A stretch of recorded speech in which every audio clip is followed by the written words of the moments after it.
2 நாளாக ஒரு இன்சிடெண்ட் போயிட்டுருக்கு. ஃபோனை திறந்தாலே எங்கள் பேரண்ட்ஸ் பெண் குழந்தைய கூட்டிகிட்டு வந்து உட்கார வச்சு குட் டச் எது பேட் டச் எது அப்படின்னு சொல்லி கொடுத்துட்ருக்காங்க. எனக்கு ஒரு பெண் குழந்தை இருக்குது. நானும் கூட்டிகிட்டு வந்து உட்கார வச்சு குட் டச்சு பேட் டச்சு எல்லாம் சொல்லி கொடுக்குறேன்.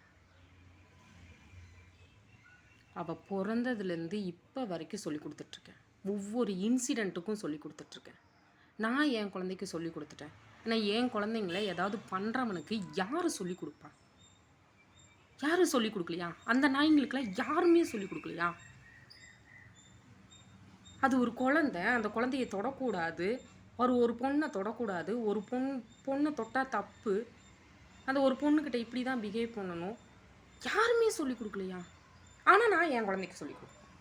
குட் டச் எது பேட் டச் எது, யார் கூப்பிட்டான்னு போகாத, மிட்டாய் வாங்கி கொடுத்தா போகாத, சரியா? யாராவது ஏதாவது பண்ணால் என்கிட்ட வந்து சொல்லு, அப்பா கிட்ட வந்து சொல்லு, எல்லாம் சொல்லி கொடுக்கணும். இல்லை கராத்தே கிளாஸ் அனுப்பணும், பெப்பர் ஸ்ப்ரே கொடுக்கணும், வேற என்ன பண்ணணும்? ஜிபிஎஸ் ஜிபிஆர்எஸ் சிசிடிவி கேமரா கூட நானும் போடுறேன். இவ்வளோ பாதுகாத்து ஒரு பெண் குழந்தைய வளர்த்துறதுக்கு அதுக்கு பிறக்காமையே இருந்திருக்கலாம். நான் மலடியாகவே இருந்திருப்பேன். எவ்வளோ பாதுகாத்து கொடுக்குறது? இந்த பூமியில் வாழ்கிறதுக்கு இவ்வளோ பாதுகாப்பு கொடுக்கணுமா? நாங்களும் இந்த பூமியில் தானே வாழ்கிறோம். இந்த பூமியில் நாங்கள் மட்டும் வாழ்கிறதுக்கு எதுக்கு இவ்வளவு பாதுகாப்பை நாங்கள் சொல்லி கொடுக்கணும்? அப்போ அதை பண்ணுற யாருக்கும் சொல்லி கொடுக்கல, எங்களுக்கு மட்டும் சொல்லி கொடுங்க. உங்களை நீங்கள் பாதுகாத்துக்கோங்க, உங்களை நீங்கள் பாதுகாத்துக்கோ. அது பிறந்ததுலேருந்தே அதை உங்களை நீ பாதுகாத்துக்கோ, உங்களை நீ பாதுகாத்துக்கோ, இங்கேருந்து பக்கத்து வீட்டிலேருந்து பாதுகாத்துக்கோ, எதிர்த்து வீட்டிலேருந்து பாதுகாத்துக்கோ, ஸ்கூலில் பாதுகாத்துக்கோ, காலேஜில் பாதுகாத்துக்கோ, வேலை செய்கிற இடத்துல பாதுகாத்துக்கோ. பா இத்தனை பாதுகாப்பு.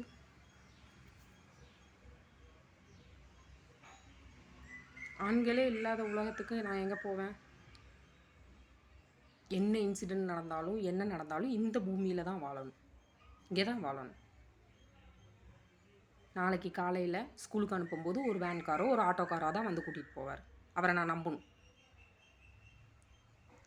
சரியா? ஸ்கூலுக்கு அனுப்புகிறேன், அங்கே சாரு வாத்தியார் பிரின்சிபல் எல்லோரும் இருப்பாங்க. அவங்களையும் நான் நம்பணும். கூட படிக்கிற பையன், பக்கத்தில் உட்காந்துருக்க பையன் எல்லாத்தையும் நான் நம்பணும். நாளைக்கு வேலைக்கு போவாங்க, அங்கே இருக்க பைசங்க அவங்களையும் நான் நம்பணும். எல்லா இடத்துலையும் எல்லாரும் இருக்க தான் செய்வாங்க. பக்கத்து வீட்டுக்காரங்க இருப்பாங்க, ஏற்ற வீட்டுக்காரங்க இருப்பாங்க, எல்லா இதுலேயும் இருப்பாங்க. அப்போ நான் என் குழந்தைய எங்கேயும் அனுப்பக்கூடாது, வீட்டுக்குள்ளேயே வச்சுக்கணும். இந்த 4 செவத்துக்குள்ளேயே மறுபடியும் நான் பூட்டி வைக்க போகிறேன்.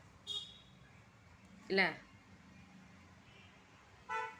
வேண்டாம், ஏன் இவ்வளோ கஷ்டம்? பெண் குழந்தையே வேண்டாம்.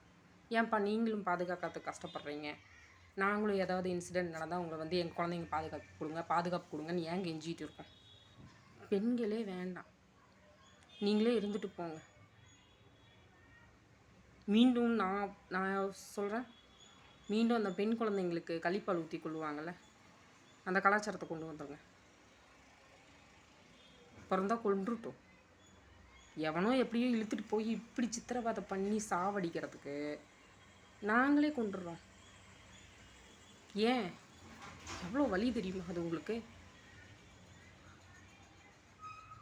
அதெல்லாம் காதில் கேட்க முடியல, கேட்கவே முடியல. காது கொடுத்து கேட்க முடியுதா அந்த விஷயத்தெல்லாம்?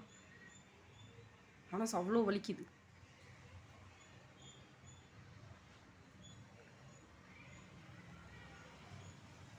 அப்படி யாரோ ஒருத்தர் இழுத்துட்டு போய் அதை அவ்வளோ கஷ்டப்படுத்தி கொள்றதுக்கு அது கருவிலேயே செத்து போகட்டும்.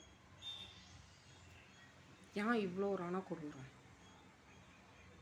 இவ்வளோலாம் பண்ணி பாதுகாக்க முடியாதுப்பா இந்த பூமியில். முடியாது, யாருனாலையும் முடியாது.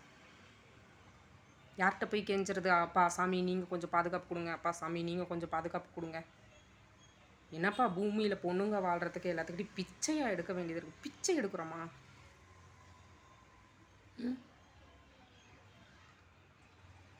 எல்லாத்துக்கிட்டையும் பாதுகாப்பு, எங்களுக்கு பாதுகாப்பு கொடுங்க, எங்களுக்கு பாதுகாப்பு. எந்த ஆண்களாவது கேட்குறாங்களா எங்களுக்கு பாதுகாப்பு கொடுங்க? அப்படி பொண்ணுங்க மட்டும்தான் பாதுகாப்பு கொடுங்க, பாதுகாப்பு கொடுங்க.